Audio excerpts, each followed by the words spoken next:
This week we say bye to a PS Plus feature, hi to a new Halo, and more as we, together, as the people, take it out!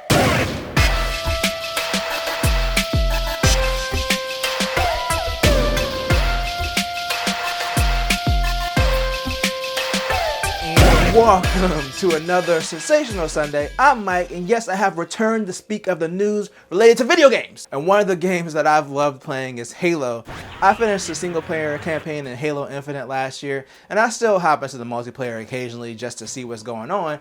But even I can't deny that it's had some trouble with features like split screen co-op being canceled, and then online co-op and Forge being delayed for like a year. Halo Studio 343 Industries has really had a rough go of it, and it's not going to stop anytime soon. So according to rumors from Bloomberg, 343 is basically restarting Halo's development.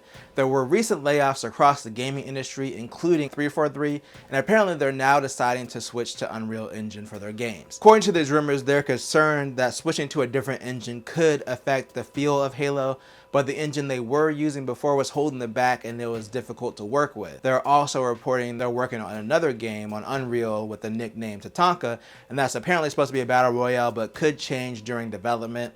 This is all, again, just rumor and speculation, so some of this may not be true, but if it is, then I'm wondering what that would mean for Halo Infinite if they have to shift development to a new engine. I'm guessing that they would have to stop working on new features and probably just work on maintaining the game until they could either release the Unreal version or whatever the next Halo game is at that point.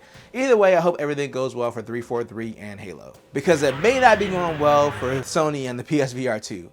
So there was initially a rumor reported, again by Bloomberg, that Sony was lowering its expectation of how many units it would ship from 2 million to 1 million due to demand being lower than expected. But Sony has responded directly by saying that it hasn't cut production numbers and it's seeing enthusiasm from the community for PSVR 2. I found this story interesting because I could see Sony actually lowering its sales expectations for PSVR 2, especially with it being $550. And even though I'm a huge fan of VR, VR in general doesn't feel like it's as popular as when they released their first headset.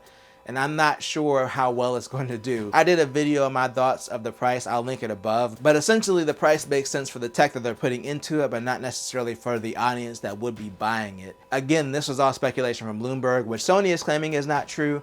And I really hope that the PSVR 2 does well just for VR to bring more development and more titles to VR platforms, but only time will tell. You might be running out of time if you plan on accessing the PlayStation Plus collection on PS5 because it's going away in May. Basically, Sony had 19 PS4 games that you could access on PS5. If you have PlayStation Plus, anyone who has PlayStation Plus now can still access those games after the collection goes away as long as they redeem them before May and stay subscribed to PlayStation Plus.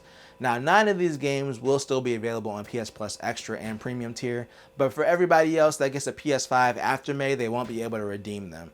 Now, a lot of these are older games, but they did have some notable titles like God of War and Monster Hunter World.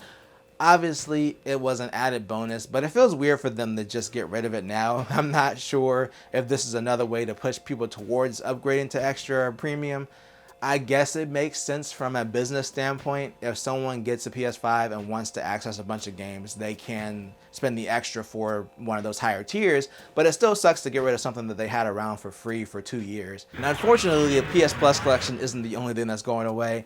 In our final story, we have another game that's going away similar to what happened to Avengers recently, and that's Knockout City. Knockout City is a free-to-play team-based dodgeball game. I think I may have played it once when it first launched. I remember it being okay. The creators basically announced on their blog that the game's servers will be going offline on June 6th.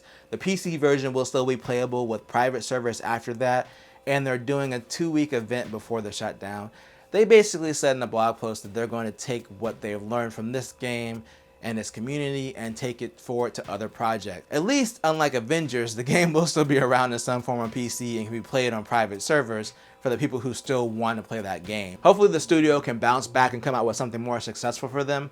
I really like the concept of a dodgeball game, so I'm excited to see what they come out with next. And I'm about to dodge this camera and get out of here, but let me know what you think down below. Are you worried about the state of Halo? Are you looking forward to PSVR 2? And are you a fan of Knockout City? How do you feel about it going away? Again, let me know down below. And if you enjoyed this video, then make sure to tell a friend, tell a coworker, like, share, and subscribe, and hit the bell notification to get notified when I drop a video like I did on Thursday about some chairs. You can watch it, it's beside me somewhere. And always do at least 2 things at the same time. Peace.